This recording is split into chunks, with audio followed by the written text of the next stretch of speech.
just a couple days ago, I took out a payout on 5 of my performance accounts, and 2 of them passed, but 3 of them did not pass. They were denied. And they were denied based on gambling, whimsical gambling, trading, I believe was the words they used. And so I went ahead and I dug a little bit deeper. I wanted to get the exact rules. I wanted to share with you what you need to do to make sure your trades aren't denied, what you need to look for, and how we're going to do that. So there was a couple of rules that they talked about. I went back through, I knew the rules, but I really wanted to figure out, okay, can I know before I start trading what I need to be aware of so that I don't get a denial when I request a payout? And the answer is yes, there is. And we're going to be talking about that today.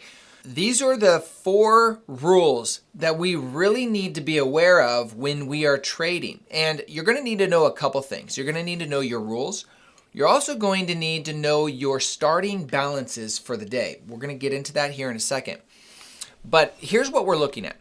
We have these 4 rules that we really need to understand. We have the 30% drawdown of unrealized funds. We have a 1 to 5 rule, which is an average for your account. We have a 30% one-day gains rule.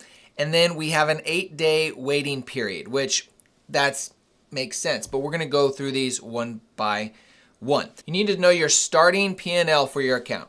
So in this case, we're going to use one of my starting balances here. It was $53,365. And this is significant because we're going to use not the 50K, but the 3,000 mark. So my P&L, or what my profit was in this account, was $3,365. Why? Because when you get a performance account, if you have a 50K performance account, it starts out at $50,000. That means we're dealing with a roughly $3,000 balance. When we are looking at our 30% drawdown rule, this means that we cannot have your drawdown go below 30% of your starting balance. In this case, 30% of your $3,365, that number is $1,009. That is what that number is. That means when you are trading, you cannot allow unrealized drawdown to go below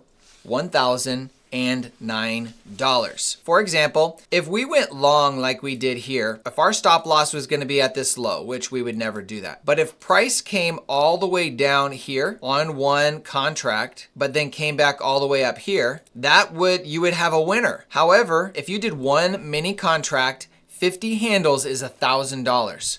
So if you went 51 handles in drawdown, that would have been over that $1,009 limit based on your starting balance. You would now, if you requested a payout because you got this nice huge win, you would be denied. Okay, that's rule number 1. Let's go to rule number 2, the 1 to 5 rule, which is an average based on all your accounts. This is basically saying that if your average profit is 10 handles, they do not want you to have drawdown of 50 handles. It has to be underneath this level. So if they'll take your average profits or your average handles gained, and if it's 10 handles, your number is going to be, it cannot go below 50 handles. So it's the 1 to 5 rule. These 2 rules, the 30% drawdown and the 1 to 5 rule, work together. They work together. You may not have reached your $1,000 limit because you went with only 5 micros,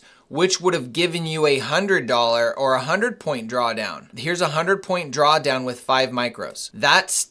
This right there would have been a $1,000 loss. But you would be violating your 1 to 5 rule. So they work in conjunction with each other, that your 1 to 5 rule would still be, no matter how many contracts you use, would still be right here at 50 handles. So if you violate the 30% drawdown rule, or don't violate it but it goes really low, you're still violating your 1 to 5 rule, which is an average. You should never allow a trade to go 1 to 5. Ever, ever, ever.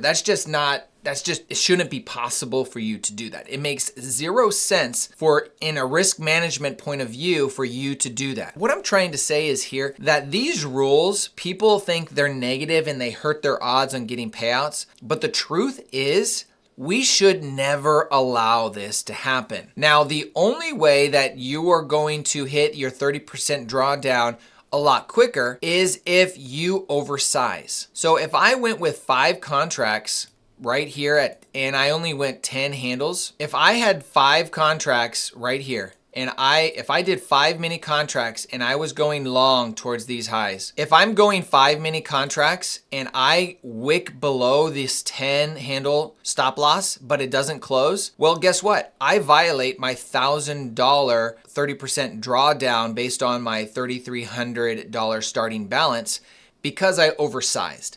And this is where a majority of the mistakes are made for traders. The fact of the matter is they're oversizing. And the reason my payouts were denied is because I did just that. They were winners. The market was beautiful. My trades, I got my profit up really quickly, but I was oversized and my drawdown went below that 30% or hit that 30% drawdown limit because I was oversized. I didn't hit the 1 to 5 rule average. I hit the 30% drawdown. So you just got to be careful and know before you actually start your trading day what your P&L is, what's your starting balance. Now, if you're not beyond your payout level, that level is what your drawdown limit is. So on a 50K account, it's $2,500. 30% of $2,500 is roughly $750. So you don't want your drawdown to go below 700, 2,500 on that. If you're on a 25K account with $1,500, well, you don't want it to go below $500. That is a 30% drawdown limit when you're starting out on your performance accounts. Now, this does not affect your eval account. Eval accounts do not reflect these 2 rules. They just care about you passing your eval account. These are for your performance accounts. Performance account rules. It's very important that you understand that. Now, the 2 other rules are this: the 30% in 1 day, meaning if your starting balance is $3,365, you do not want to make more than $1,009 in that account in 1 day, because they'll see that as, is that consistent? They don't know if that's you consistently trading that way. So you want to keep this under $1,000. It's very important on your first 6 trades that you do that. First 6 payouts, that you do this, because after your 6th payout, I believe the 30% in 1 day goes away and your 30% drawdown goes away after you've doubled your account balance. So once I hit $5,500 and my starting balance is over $5,000, my 30% drawdown is now 50% drawdown. They'll increase it, which you should never hit 50% drawdown. Now, this is the suckiest part right here, is rule number 4. Is if you request a payout and it's denied, you have to wait 8 trading days for you to ask again. You need to trade 8 more days. You need to make sure you are profitable $50 5 of those days, and then you can request another payout. That's the rules. To be honest, the safest answer is to avoid hitting your 30% drawdown, avoid hitting your 1 to 5 average rule, and stay under your 30% in 1 day. If you do that, after 8 trading days, you can request a payout on your performance accounts and you will not have any issue. These are hard levels, hard rules, except for the 1 to 5. It's an average based on all of your accounts. So if you go down, let's just say below 50% for one of your trades, but all your other trades, your risk to reward was very good, it's not going to hurt you. It's going to be an average based on that 8-day trading period. That's going to be it for this video, and we'll see you in the next one. Take care.